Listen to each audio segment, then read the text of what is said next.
முதலமைச்சர் நம்ம செங்கோட்டையன் விட்டு காரணமாக வந்து சம்பந்தப்பட்டவர்கள்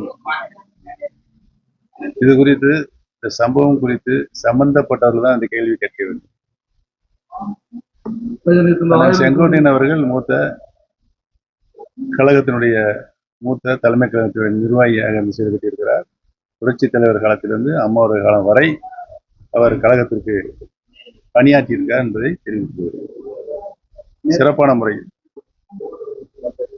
நேற்று வந்து தம்பிதுரை வந்து இங்க வந்து ஒரு பதில் ஒன்று சொல்லியிருக்காங்க. அதாவது வந்து தற்போது வந்து இடி ரைடு மூலியமா வந்து 1000 கோடி ரூபாய்க்கு வந்து ஊழல் நடந்திருக்கு. இதுக்காக வந்து தமிழக முதல்வர் வந்து ஜெயிலுக்கு போட்டு உறுதி வாய்ப்பு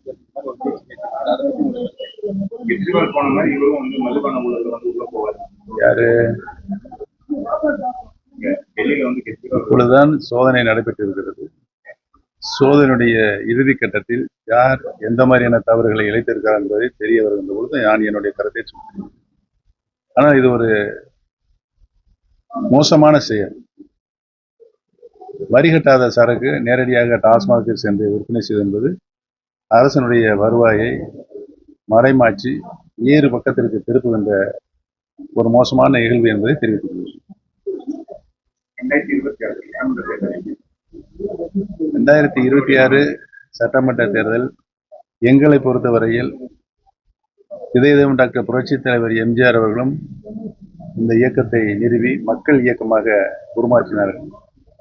3 முறை முதலமைச்சராக யாராலும் வெல்ல முடியாத முதலமைச்சராக அவர்கள் தமிழகத்தை ஒரு நல்லாட்சியை சிறப்பான ஆட்சியை நாட்டுக்கு தந்தார்கள்.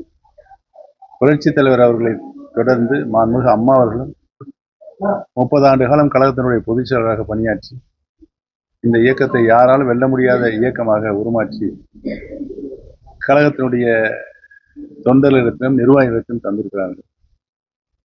அந்த நிலை மீண்டும் உருவாக வேண்டும் என்று சொன்னால் பிரிந்து கிடக்கிற அனைத்து இந்திய அண்ணா முன்னேற்ற கழகத்தினுடைய சக்திகள் அனைவரும் ஒன்றிணைந்து என்றால் மீண்டும் மாண்புமிகு அம்மாவுடைய ஆட்சி தமிழகத்தில் நிலைநிறுத்தப்படும் என்பதை தெரிவித்துள்ளது.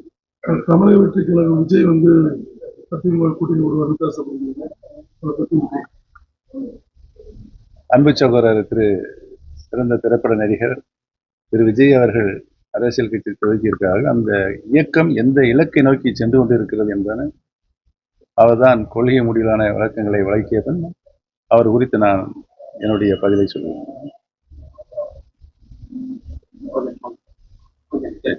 வரி கட்டாத டாஸ்மாக் மதுபானங்கள் இன்றைக்கு சில்லறை விற்பனை கடைகளில் வருவதன் மூலமாக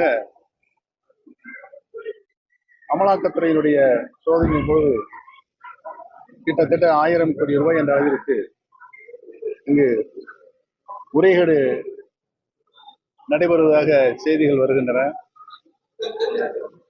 அரசிற்கு வர வேண்டிய நியாயமான வரிகள் மறுக்கப்பட்டு வேறு இடங்களுக்கு அந்த வரிகள் செல்வதனால் தமிழ்நாடு அரசுடைய வருவாய் இழப்பை 1000 கோடி ரூபாய் என்ற அளவிற்கு செய்திகள் வந்து கொண்டிருக்கின்றது. இதனை தடுத்து நிறுத்துகின்ற பொறுப்பு கடமை ஆளுகின்ற திமுக அரசுக்கு இருக்கிறது என்பதை தெரிவித்துள்ளது.